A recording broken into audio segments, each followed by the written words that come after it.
Hi, everyone. Welcome back for the summit hosted by the Astro Priestesses on the astrology of 2025 and beyond. I am Jamie Goldstein, intuitive astrologer, and I am beyond elated to have the star whisperer here, Richard Wisniewski. And I'm just going to take a moment to read his bio for anyone who is new to Ricky here. And he's going to be sharing on Pluto conversing with Uranus, the new age of deconditioning and our perception of reality. Like, I'm already really excited to hear what you're going to share. Just one, before I read your bio, just one reason I was really inspired to invite you here, Ricky, is because I love listening to you share. Like, you bring such depth to the astrology that you share. You have this beautiful, like, evolutionary astrology orientation, and I'm always just like super drawn to the depth and the insight that you bring to your astrology. So I was like, I have to hear your take on the astrology of 2025. So I'm super elated. So I'm just going to read your bio here for anyone who's new so they can just discover a little bit about you. So Richard Wisniewski, known as the Star Whisperer, is an evolutionary astrologer and tarot reader whose journey into the esoteric arts feels divinely guided, with much of his knowledge arriving as if it downloaded from spirit. Beginning publicly in 2020, Richard quickly earned top accolades for his tarot readings in Florida. Personal upheavals led him to study evolutionary astrology, drawing from Jeffrey Wolf Green and other luminaries, and he refined his craft under Ari Moshe Wolf, Kim Marie, and Maurice Fernandez. He is also an author working on a book about Pluto and the nodes, and the host of the podcast Between Soul and Sky, dedicated to exploring the evolutionary journey of the soul through self-realization. Wow. I just love you and everything about you and what you bring as an astrologer. So welcome, Ricky. I'm so happy that you're here. So happy. Thank you so much for inviting me to be a part of this. I'm super excited to unpack and share and connect with others with this information and really what we're going through collectively right now. Yeah, such an intense time collectively. We were sharing a little bit about that before. And before we dive into the topic that you were inspired to explore today, what are the general kind of themes, astrological themes, energy themes that you are seeing for 2025? Yeah, this is a really great question. When we look at 2025, I think we're in the midst of a lot of changes that are unfolding. We have a lot of planetary bodies that are changing signs next year, which we're going to start feeling as time progresses. And one of the key words that I'm really putting down for us to reflect on is surrender and acceptance. Hmm. And when I see or feel into the word surrender, I always encourage people to ask themselves, well, what does that even mean to me to surrender? Because that means I need to step away from something or let go of something, surrender something away to surrender into something else. And Hmm. so there's something that has to happen here, and there's this natural acceptance that needs to unfold as well. And I think as we begin the new year, we are blessed with the North Node entering Pisces right away within the first 2 weeks. And I think it's going to be our guiding force. And I think this is a time for us to lean inward more than ever.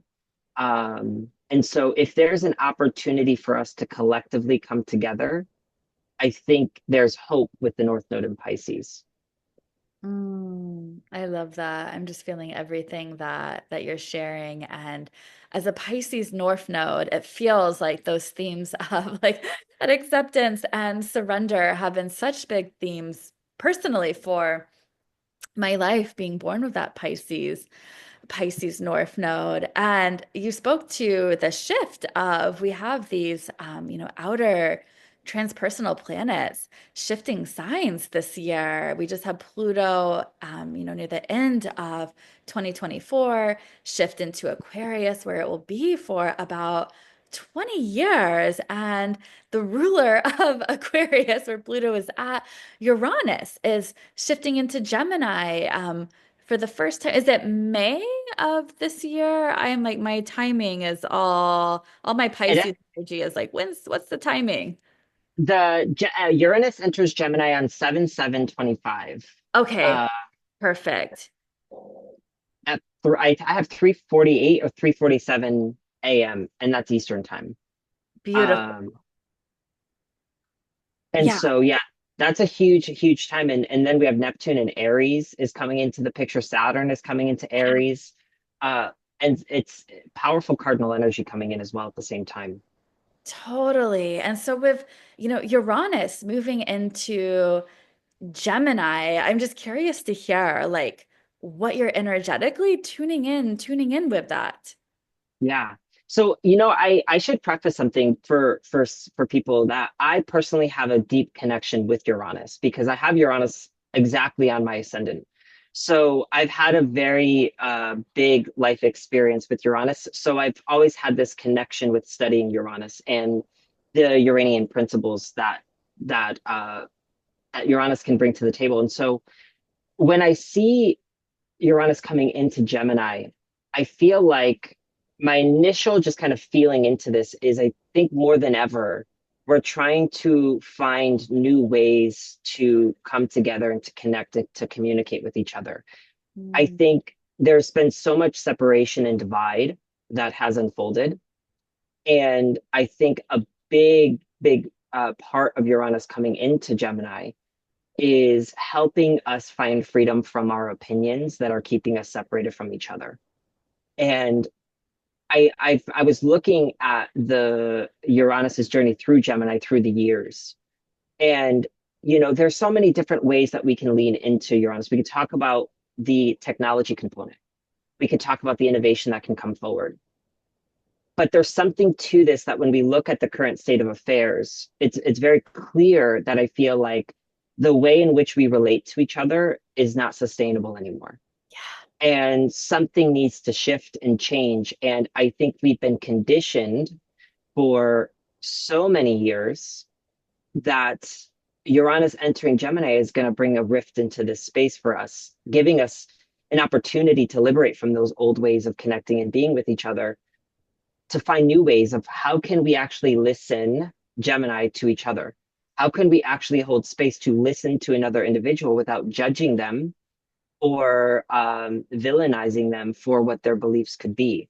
Is there a way for us to find some sense of grounding or neutrality for each other so that we can honor and respect each other and have healthy communication and connection with each other?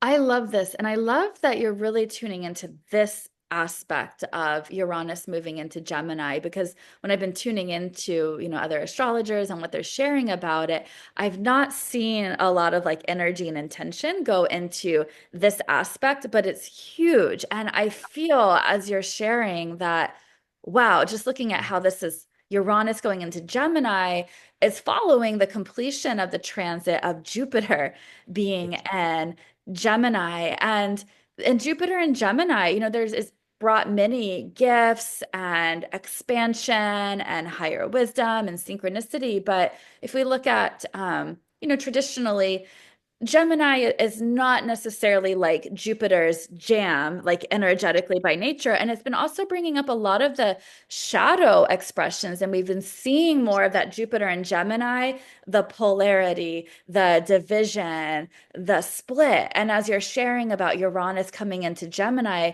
bringing freedom from all of this kind of conditioning we've had to polarize, to my perspective versus their perspective, us and them, and all of that that's really created more polarity and division and separation.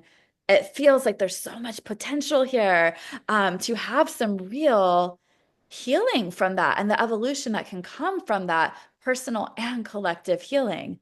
Yeah, 100%. And you know, I love that you say that because in evolutionary astrology, when you look at Uranus, it's very perfect for me that Uranus comes right after Saturn.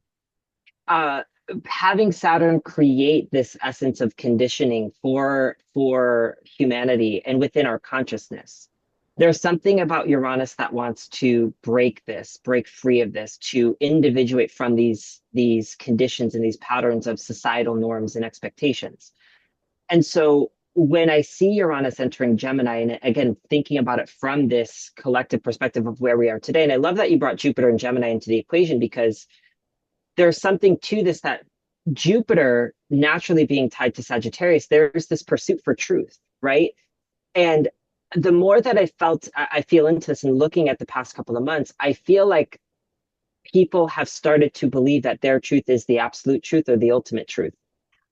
And I think there's a tie to Jupiter being in Gemini here, where there is the shadow energy that manifests, where I'm right, you're wrong. My belief is my belief, and that's the truth. And what we're going to see, I should say, with Uranus entering Gemini is what you believe is your truth is simply just your opinion.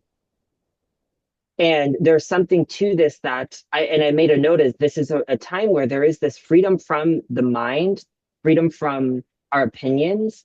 It's trying to break this open for us to create space for us to have a new way of seeing things. And the other thing that's important is we're also going into a Mercury ruled Uranus. Mercury is going to be kind of the shot caller to Uranus and Gemini.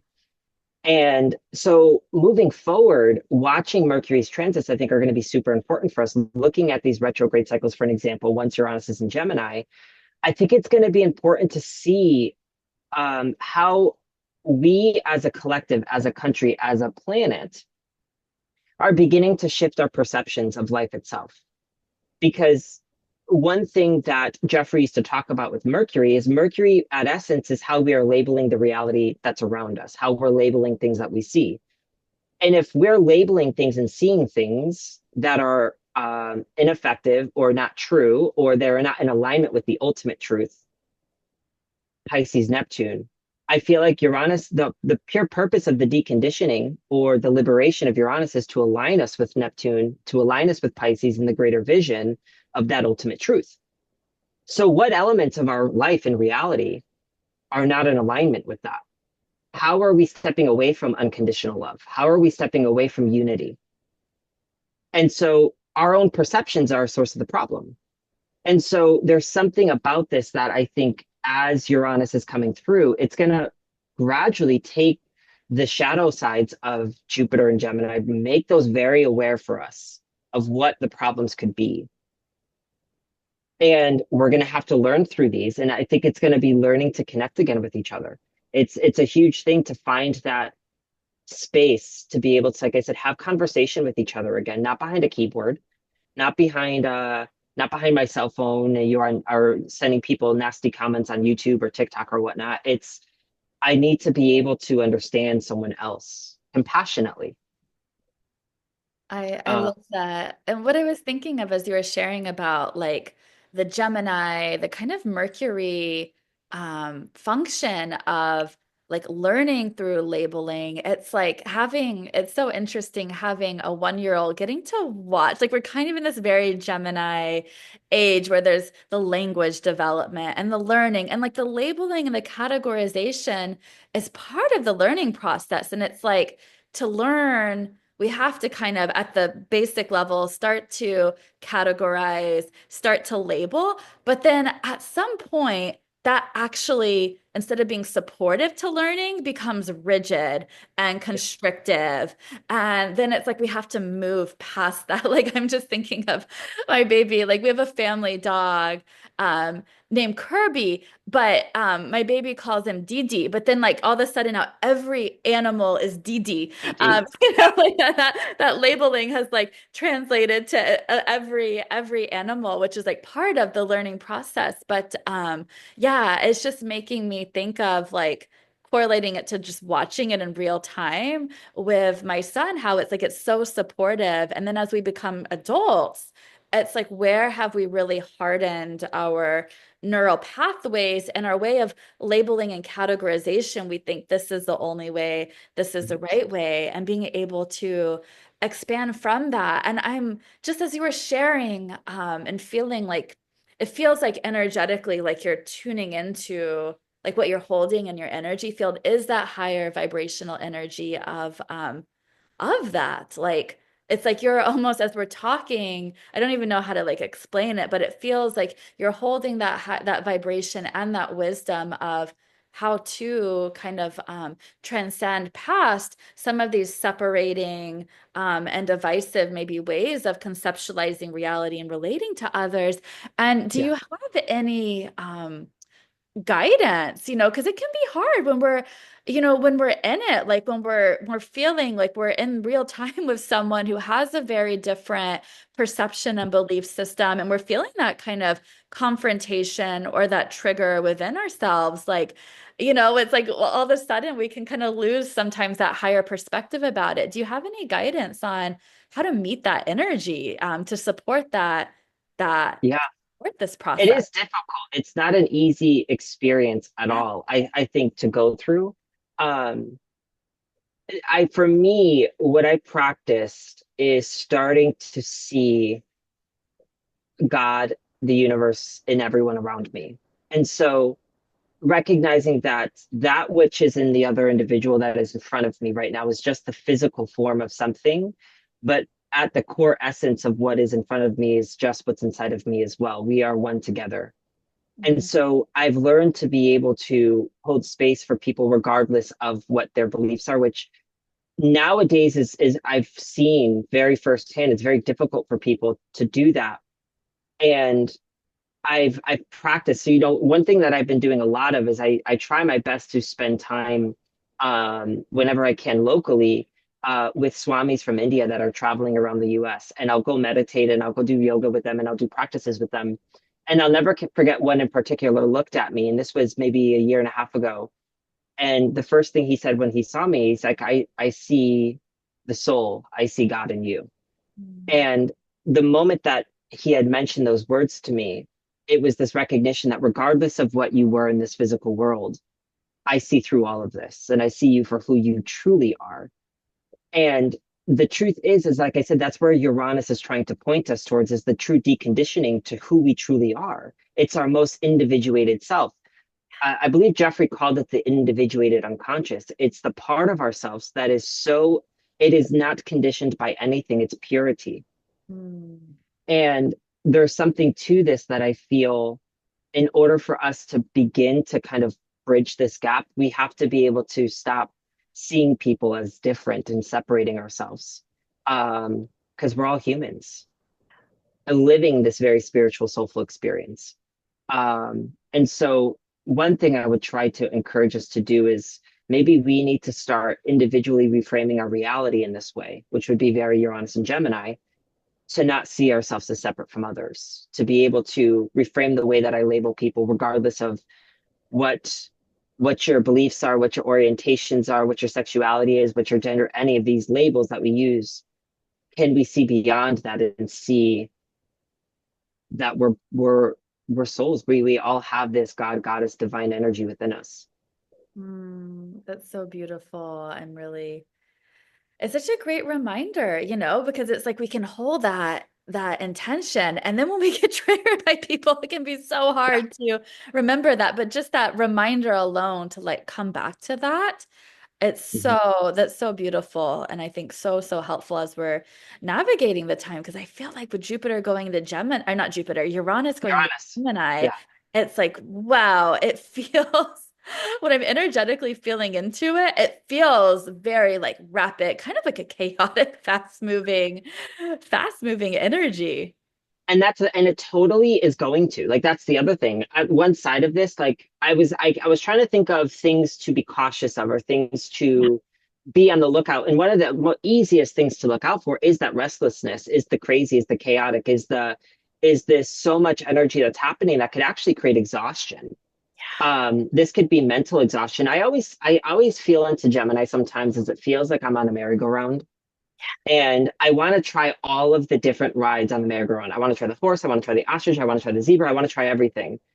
But it feels like Uranus entering Gemini is going to feel like you're on the world's largest merry-go-round in the world. And everything is happening simultaneously. And it can be very overwhelming. Um, but the biggest thing is, I think, being able to go just a little bit deeper beneath the potential chaotic energy that's happening on the surface, which I think one of the biggest lessons that we can look at is, well, what is Sagittarius? How is Sagittarius a beacon of light for Uranus and Gemini right now? I always work with polarities. Yeah. Um, and how could Sagittarius be a beacon of light within the potential crazy chaotic energy? And one of the things that's happening here is that is this an opportunity for us to learn to discern and to be able to see maybe there is a lot of chaotic energy that's happening around us in our lives, but do I have the capacity and the ability to narrow my focus? Do I have the ability to intuitively tap into what direction I should be taking so I'm not becoming overwhelmed by everything that's happening around me? And this feels like right brain, left brain energies here. And I feel like if at a very base level, Uranus is trying to free ourselves from that linear, practical, logical way of thinking and the way in which we're processing and gathering information. And it's trying to shift that. So one of the things that we can also experience in this is our nervous systems. Is this going to be a nervous system awakening or upgrade? Like I fully believe that as we progress as a civilization, these transits that we're going through offer us opportunities to almost upgrade within our own physical body in our vessel. And is this going to be an opportunity for some people? And so I put this on my notes where I was like, there's a huge push. I feel like, is there an opportunity for a collective? We look at Uranus as the Great Awakener. Well, what does that look like in this context? Is this the Great Awakening for us as a civilization, as a collective, in the way that we perceive each other and our life experience and in being able to come together? I love that. And I love that you brought in the nervous system with Uranus and Gemini and how it can be a lot of nervous system Mental health activation. too. Yeah, totally. And it's so interesting because just we've had like 6, 7 years of Uranus and Taurus, and Uranus will dip back into Taurus for one little retrograde from 2025 going into 2026 as well. But I felt with Uranus and Taurus, it's been this big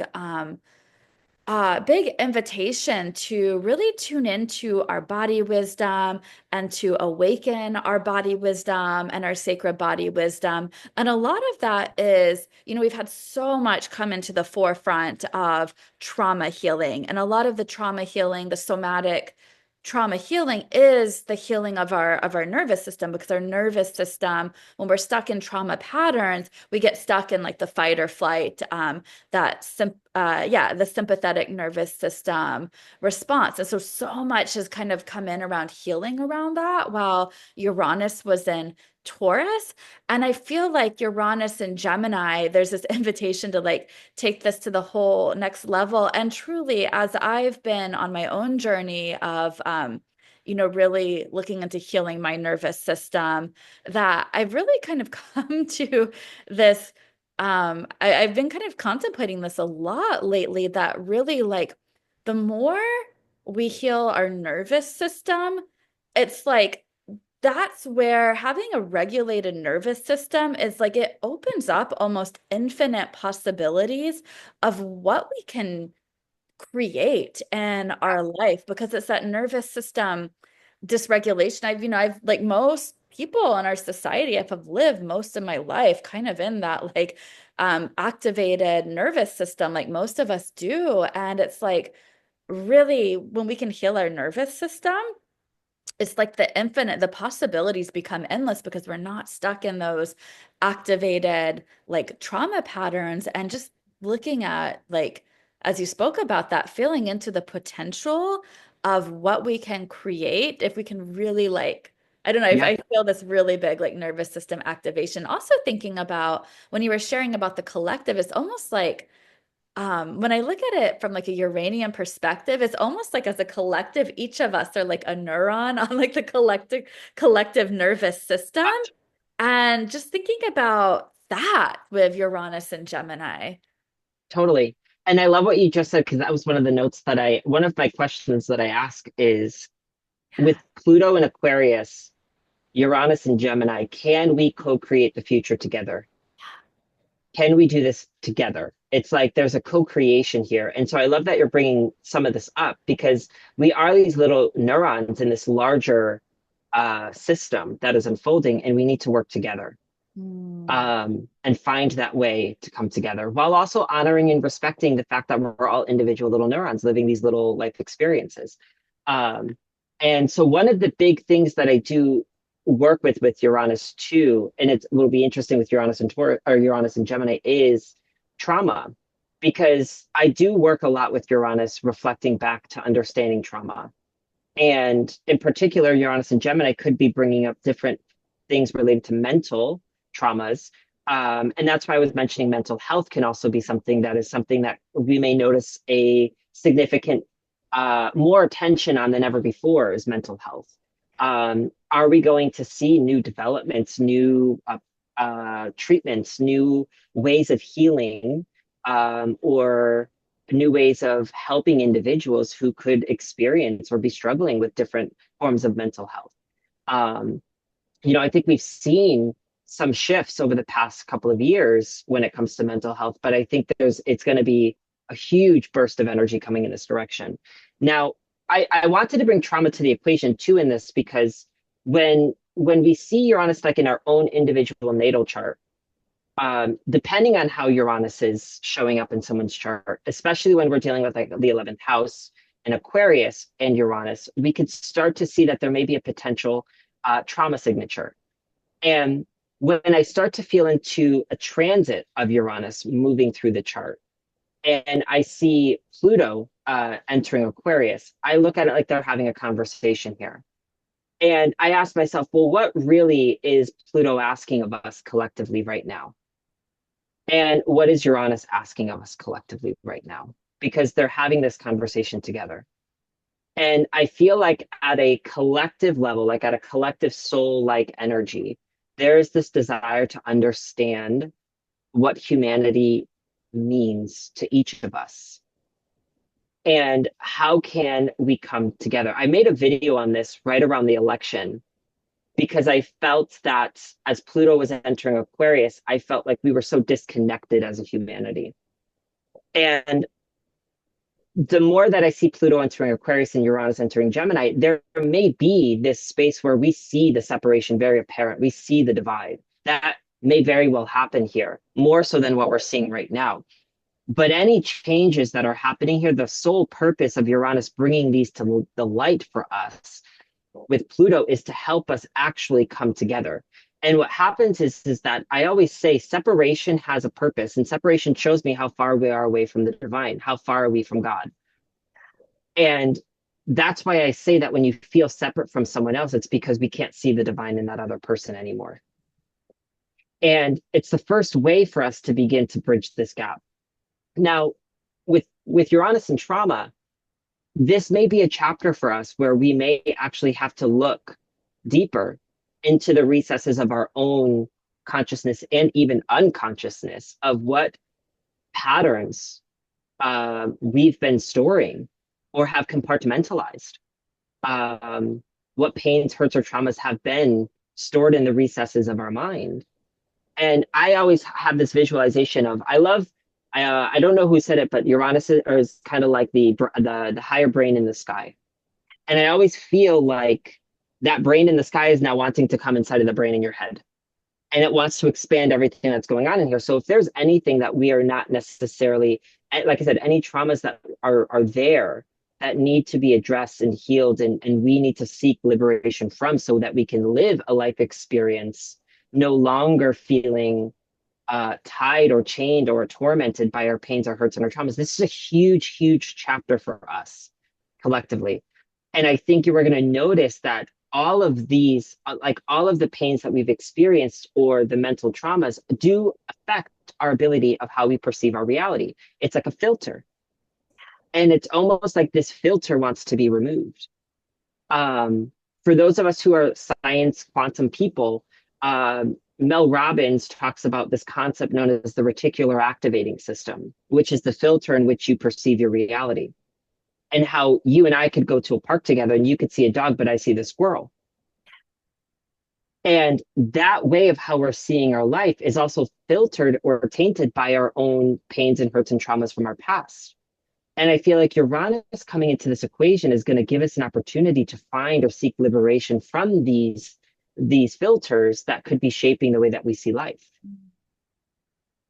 And I think it'll be interesting, like I said, with Pluto in Aquarius and how this is tied to our essence of coming together as as a race, as a culture, as a human race of people, humanity living this human experience.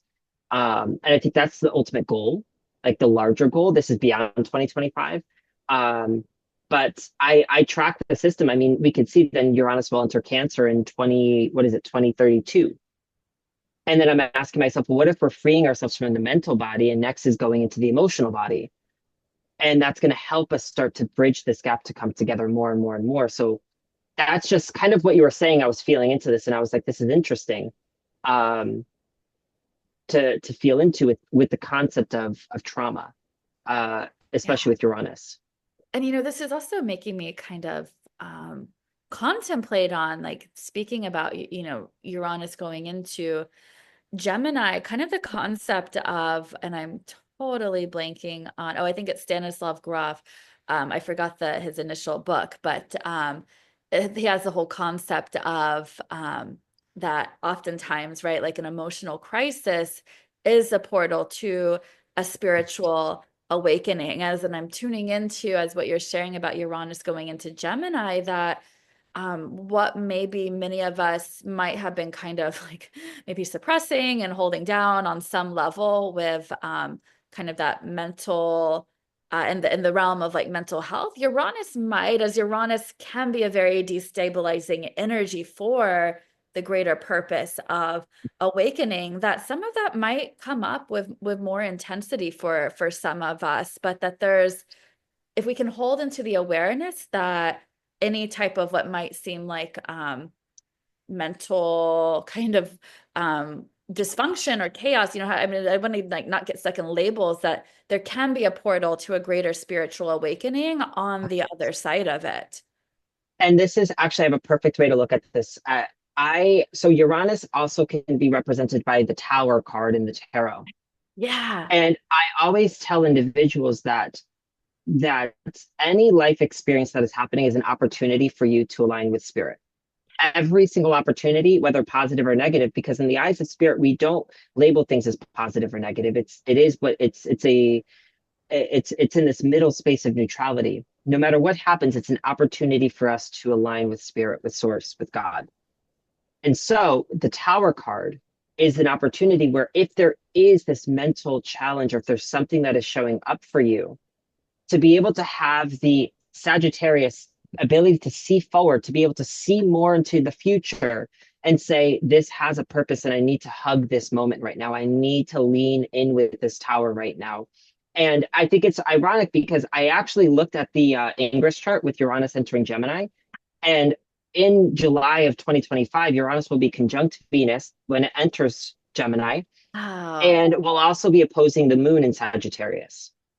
And so I feel like there is this vibration here where if it's a relationship, or I'm just using relationships because Venus is in the equation, if there are relationship dynamics where I feel like I'm stuck and I feel like I can't get out of this relationship, and it could be tied to something that's going on in my mind, the way that I'm talking to myself, the way that I'm speaking to myself, the way that I'm relating to me, am I worth it? Am I valuable enough to do this? What's going to happen here is those are tower moments for us that we may be going through and we may be resisting that. And Uranus may bring us to this opportunity to bring these moments down so that we could be liberated from them. And I think it's important to have, because Gemini can be very like, very much kind of seeing every tree, every single tree. It's like that tree, that tree, that tree. Oh my God, look at everything. Whereas the healing to Gemini is to be able to get a perspective, to go above the trees to see the forest, to be able to see beyond the forest. And there may be a if you're going through some challenges as Uranus enters Gemini, perspective. Give yourself perspective. Get a different vantage point from what you're viewing this experience as. And through doing this, it's going to change our perception of what we're seeing. And that is how we can begin to create or shift our reality that we're experiencing. And Wow. I think individually, we experience this, it's going to create a larger collective shift. Oh, I love this. And this is also just as you're bringing in that Sagittarius perspective of it, such a beautiful opportunity if you find yourself having any of that kind of like tower card moment with that Uranian, like anything, like this is how Uranus works. It can bring up shocking, unexpected things that might kind of catalyze us to move into a lot of, emotional, mental turmoil. Uranus and Gemini, it can be erratic emotions, might be more like what we're experiencing is to find those Sagittarius, right? Those wise mentors, Yeah, guides, space exactly. Yeah, holders who, like you said, can give us that different perspective, can help us move to a different vantage point. I think that's one of the yeah, greatest gifts of um, different modalities of healing and space holding, from whether it's in the psychology to more of the, spiritual. There's a lot of intersection between the two as yeah, well. But yeah, I was just thinking of when you brought in Sagittarius, is like find those, it's going to be a beautiful time to find those wise guides and mentors. And if someone is a healer and a space holder for different modalities, such a beautiful time to bring your medicine and your 100%. wisdom as people are going through all of this, what Yeah. might be some turmoil. And the other thing I was just thinking about is I remember when I first started to study evolutionary astrology, I was watching a video from Jeffrey Wolf Greenman in the late 90s. I want to say it was when he was doing it in 1998 or 1999. I forgot what year it was. And he was talking about his experiences of how he would go to a prison to read someone's chart that was in prison. And that person that was in prison because they had murdered someone. That was their life experience. And he went there to give a reading to an individual that had gone through these experiences. Why I share this with you is because it's taking us into a space where we're sitting down with someone who we may be very much opposed to this person because of their behaviors and their actions and their beliefs or their values or whatever they did. And he's sitting down with this person to give them a reading and offer them advice. And Jeffrey talks about how this right here is, I feel, me sharing this with us, is the embodiment of what we need to bring to the table. Because as healers, or as individuals that have friends that are going, we need to be able to hold space for each other, even a stranger, regardless of what their actions or their beliefs or what they did. Can I be in that environment where I could sit down with someone and say, in my brain, everything you're telling me, I am so fighting in my brain. I have so much resistance to everything you're telling me right now because I can't sit like that type of energy. People are going to feel that. But can I still sit down with not judging that person? And that's this essence of the deconditioning that's going to unfold for us. And that's kind of where I feel like this space that we're entering, I do think we're entering a new age. I really, really do. I think with so many planetary shifts that are happening, I don't think it's going to be like 2025 is the new age and here it is. I think it's a graduation of energy that we're feeling. And I think this feels like a almost like a dawn of things that we're going to start noticing. Um, and I think the highest form of energy is being able to sit down with people, regardless of their traumas or regardless of what they experience or their beliefs or their actions. Can I sit down with that person and be able to say, this is what you believe and this is what I believe, and that is okay. And it doesn't make me have any ill feelings or anything like this towards you. And I come into this because I think the mentors and the gurus or the therapists or the healer, they have to embody that. They have to embody that energy in order to be an effective therapist, counselor, guru, um, any of these individuals in these spaces, these Sagittarian-esque spaces, because we can't bring those projections into the room. We can't do that. And so there's something about this that we can all learn from and we can all do, which in a way is the Aquarian objectivity, which is Pluto and Aquarius. And so there is this connection between these two that I feel like will not happen instantly, but we'll notice ourselves being able to tap a little bit more into objective thought gradually. And I think it's going to help us kind of break free of those rigid ways of thinking. And the other thing I want to say before I forget, I'm just jumping back to what you said about your son. I feel like as well, it'll be interesting for us to watch and observe is the education system over the next couple of years. Because I feel like the way in which maybe we teach children, or the way in which we educate children, or the way in which we are presenting information to children is going to change. And I was watching this when you look at Uranus and Gemini and Uranus and Sagittarius, every time Uranus is in Sag or in Gemini, something happens in the education system that is very unique. And I was watching it back. I think when Uranus was in Sag in the 1800s was when kindergarten was first introduced. I think it was. And Wow. then it was like, yeah, it's fascinating. If anyone's interested in this, I would definitely dive into this. So it'll be interesting to see what developments unfold when it comes to education and children and how we teach them. And to layer it a little bit deeper for us that are astrologers, think about when you see Uranus in the third house in someone's chart. What are some thoughts that you see or come to your mind when you start seeing this energy in someone's chart? Now think about children that are going to be born with Uranus and Gemini. What is their relationship with language going to be? What is their relationship with how they are labeling the life that's around them right now? What are the tools that are available for them? It's going to be interesting. And so it's just another way to feel. When you brought up your son, I wanted to share that because I was like, this is a whole other realm that comes to the table. And all of this is up for grabs to be there's some essence of liberation or freedom one way or another. The way in which we are handling something or doing something is not necessarily uh good for Uranus. And Uranus is like, let's shake it up, let's change it up, let's do something because it's not necessarily in alignment with what's next, which is, like I said, connecting with that ultimate truth.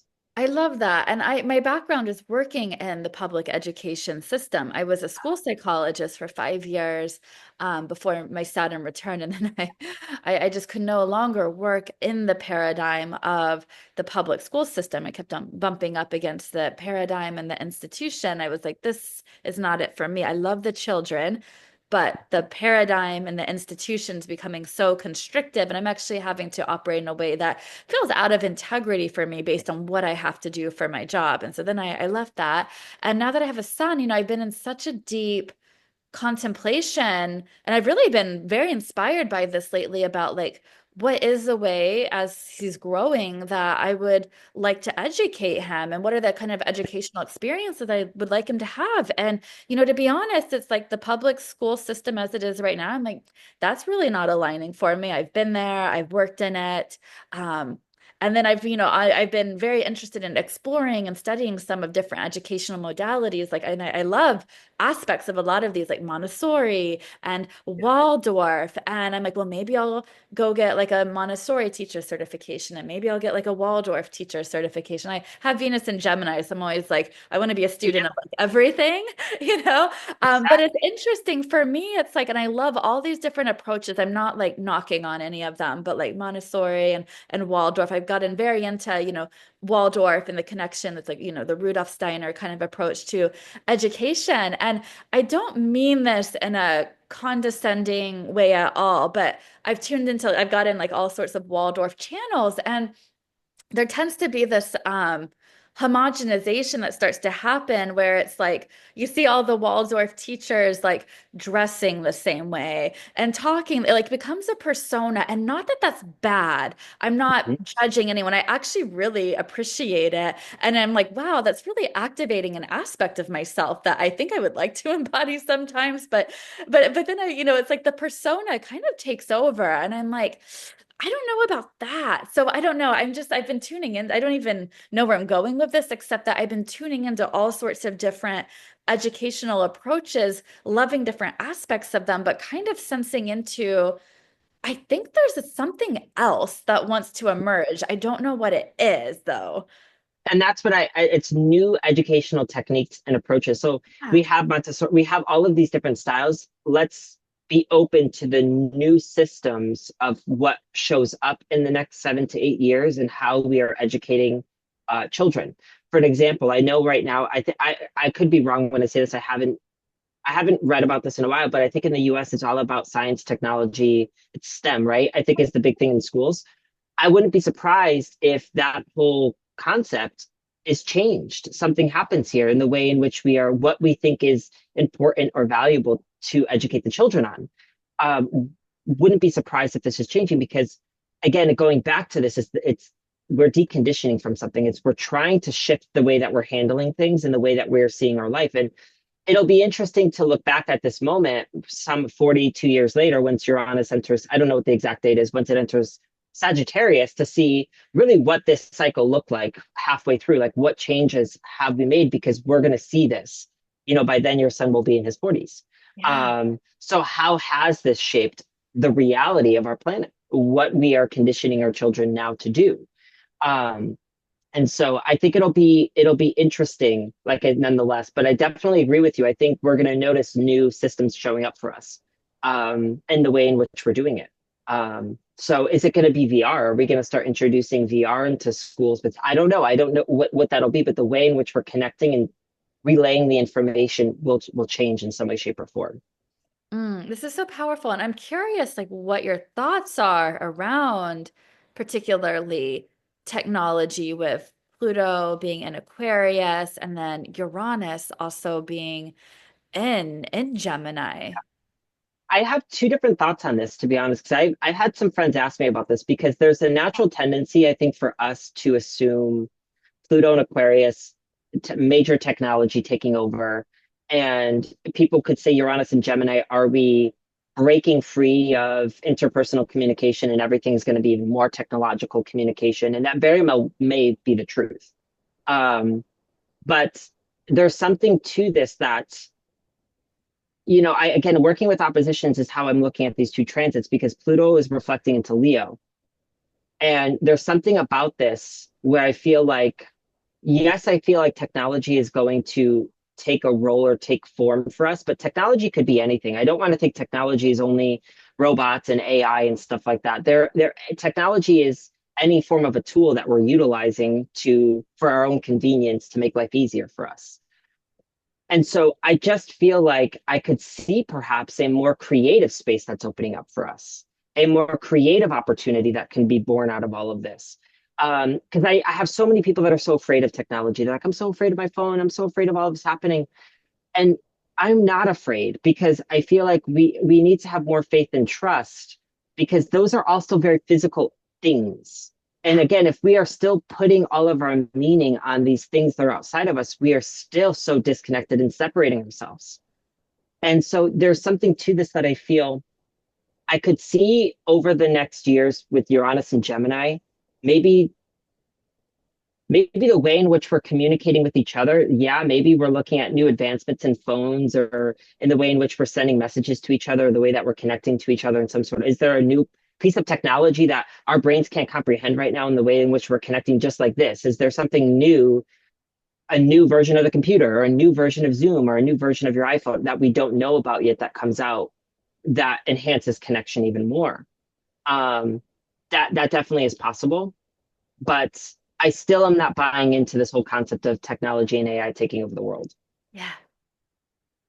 Oh, I That's just love I that. don't feel it. I don't feel I just don't feel I'm not feeling that energy personally in my body. I don't feel like that's Yeah. where this is heading.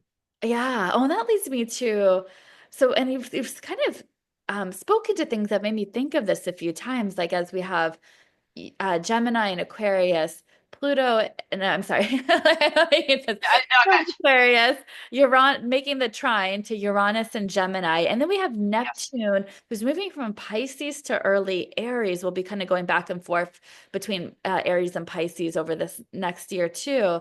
But like Neptune is coming in to making that, like there's that sextile between Yeah. Pluto to Neptune to Uranus, all these, these three outer planets lining up. And you've brought in so much around bringing in that like unconditional love, that like unconditional positive regard, the acceptance, the understanding, the unity, healing the split, the separation. And I'm curious any thoughts you have on Neptune also kind of making this, what somewhat harmonious sacred geometry between these three outer planets. Yeah, no, and again, very unique because I also have Neptune on my ascendant as well. And so I have both of these hanging out together for me. So they're both very personal. So I love both of these planets. Yeah. Um, and I feel like in a way, when I was talking about earlier about there's a reason why we go through the Uranian deconditioning. And at a very base level, if you just look at the order of the planets, what comes after Uranus, right? And we're looking at that. What is the next step after the deconditioning process? We get into this Neptunian phase. And for those of us who are not into evolutionary astrology, Neptune holds a very space of almost the totality of consciousness. It's like the ocean of consciousness for us. And I feel like in some way, shape, or form, having Pluto, Neptune, and Uranus all in harmony together almost feels like mind, uh, mind, soul, and consciousness are all trying to find some synergy with each other. And I feel like when we're dealing with Aquarius and Aries and Gemini, I feel like at its highest potential, could we find that middle ground where we could be in this physical body, living a spiritual experience in alignment with the soul? And I feel like that could create what people are talking about with peace on earth or harmony in humanity. Um, the shadow of this is unique because I've been tracking this pattern as well. And I don't know if people have seen this before, but we often look at Uranus. The last time Uranus was in Gemini was in World War II. The last time Neptune was hanging out in Aries was the Civil War. And then the last time Pluto was in Aquarius was the Revolutionary War. That those time frames. Yeah. And so we could see this vibration here that these transpersonal planets could bring to the table. And it'll be interesting because I feel like it's our collective free will as a collectively of how we're able to come together. Or do we continue to push each other apart? Because the other thing with Neptune is the escaping, not wanting to see. And Neptune and Aries, I think, is going to be a very key thing for us because are we able to truly understand the beauty and the potential of Aries, or are we going to keep fighting and escaping into conflict? Is there a way for us to see the beauty of how spiritual uh, Aries could be and what Aries could create and what Aries could pioneer for us? Mm. Um, and so the I bring this up because the other thing with Uranus and Neptune and Pluto um, would be looking at our human history. You know, Uranus has the ability to tap into those past life memories, those unconscious memories that are stored in our superconscious. And Neptune has access to all that is, ever will be, all that was, ever will be. I forgot how it goes. Neptune gives me a lot of energy sometimes when I talk with people that are like Akashic readers. Their ability to tap into the past, the present, and the future, all that is, because it's the totality, it's the ultimate truth is Neptune and Pisces. And I feel like in a way, Pluto has the ability within itself as well to show us a little bit more about the soul's journey and understanding the unconscious desires of the soul. So I tie all these together and I ask that age old question, have we learned? Are we able to unite these energies at their highest level? Which, like I said, would be almost feeling like the soul, and consciousness all in alignment with source, with the universe, with God coming in together. Um, or does history repeat itself because we haven't learned from those memories? Um, and so I get both of those energies. I know it's a long-winded answer, but I see both perspectives here. Um, and it'll be interesting, but that's my energy into this is like I feel like it could be such a powerful opportunity for us to really step into that unconditional love of each other, Mm. honoring and respecting each other's individuality and identity, and honoring each other's beliefs regardless of what they are. May it be so. I Yeah, know. I love that. And I think that's a beautiful bridge into, do you have any practical guidance for people, particularly in regard to like the Uranus and Gemini, maybe Uranus and Gemini and Pluto and Aquarius energy, like how to, kind of how to grounded practice or guidance or techniques as we're moving into this next year? So I'll give two different things. One is Uranus entering Gemini and Pluto in Aquarius is a lot of mental activation. So we're dealing with a lot of the upper body. For those of us who are aware, we're dealing with almost like we're dealing with throat chakra, third eye chakra, crown chakra activations. And so whenever we have major activations in the upper part of our body, we need to make sure that we're balancing the lower part of the body, which would be your root and your sacral chakra. And so I think it's going to be super important for us to spend time with nature, doing things that are super grounding for us individually, whatever that is. Dancing, singing, moving your body, making sure you're doing things to reset your nervous and emotional system. If you feel like you're living in an airspace, like you're thinking so much and you feel overloaded, the quickest cure to this is to go do something. And when I say do something, I mean anything but sit there and think. Just go do something. Go clean, go move, go dance, go just do anything that it could be, could immediately help shift the energy for you and help you get stabilized back into your body. I just had a conversation with someone about with there being so much air energy, the potential of overthinking for people could be through the roof. And the hardest thing for an overthinker is to meditate.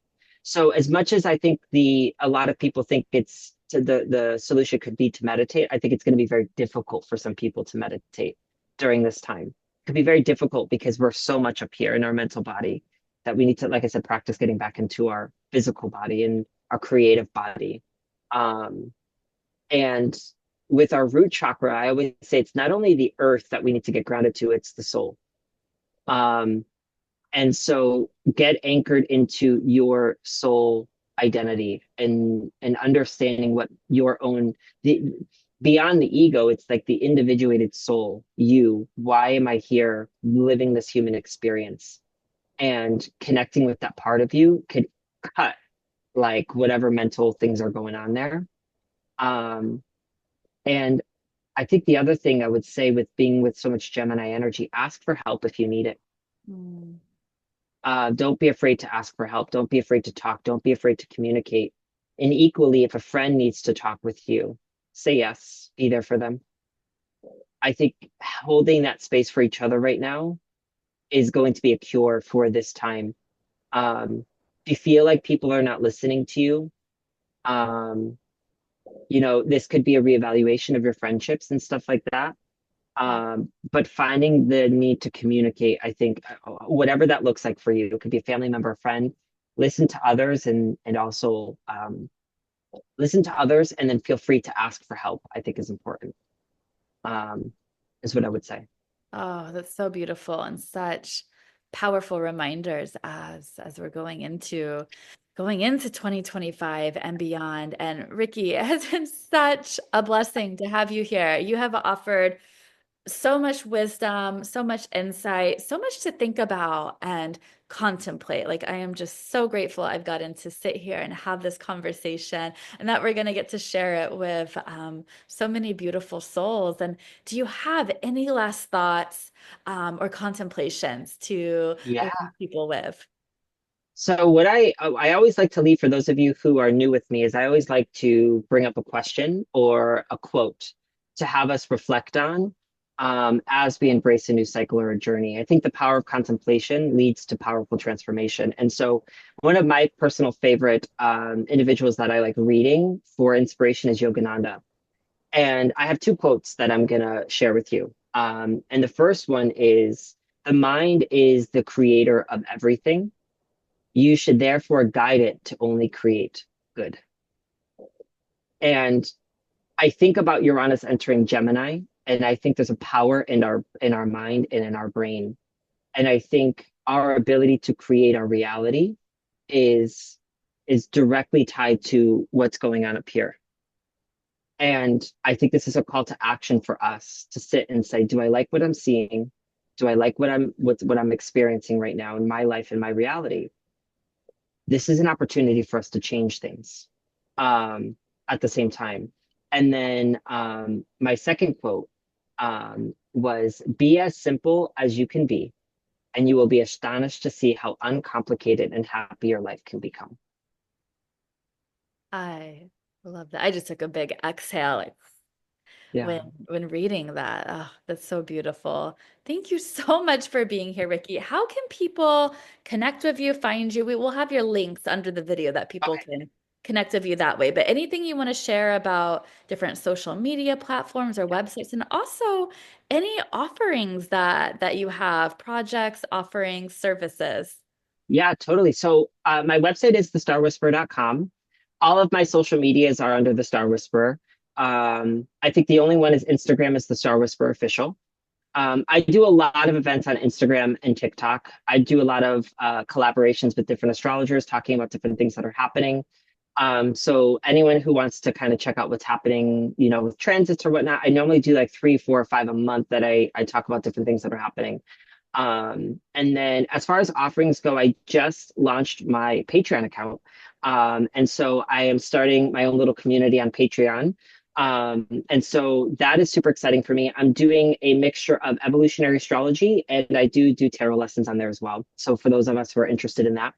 And then the other thing is I will be hopefully, it depends on how spirit wants information to come through, is I am working on a book that I'm hoping to release and get finished. And that is a book that I'm honestly writing in divinity. Like I am not forcing it. When I feel like writing, I write. When I don't write, it's because I don't feel like anything wants to come through.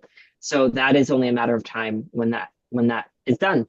So that is definitely something that if you do follow me on social media or if you do join my newsletter on my website, you'll get more information when that does come out. Yeah. And do you do personal like astrology or tarot readings for people? Yes, yes, yes. So I do individual tarot readings, and then I do individual astrology consultations, and then I do an astrology container. And that is more for like a healing journey utilizing astrology, and I call it embody your evolution. And so it's all about understanding what your chart is asking of you from an evolutionary perspective and learning how to embody that. And I do merge it with the gene keys for the purpose of giving you practical like steps or exercises to integrate with your planets and what they're asking of you. Oh, beautiful. We'll go get a reading from Ricky if you're feeling called. And thank you so much for being here. I truly like such a blessing to receive your wisdom and to be sharing presence with you. And yes, thank you everyone who's here. Please write in the comments, share about your experience, share about your thoughts about Uranus and Gemini, Pluto and Aquarius. What has your experience been? Have you felt all that kind of swirling mental energy? Would love to hear in the comments, and definitely share your takeaways that you receive from this as well. Thank you. Thank you again, Jamie, for this amazing opportunity. And I hope everyone enjoyed as well. Yes, thank you everyone, and we will see you in the next talk. Bye for now. Right. Let's see. I'm gonna looking for where is the No, record. stop the recording. I'm looking for the record button. There we go.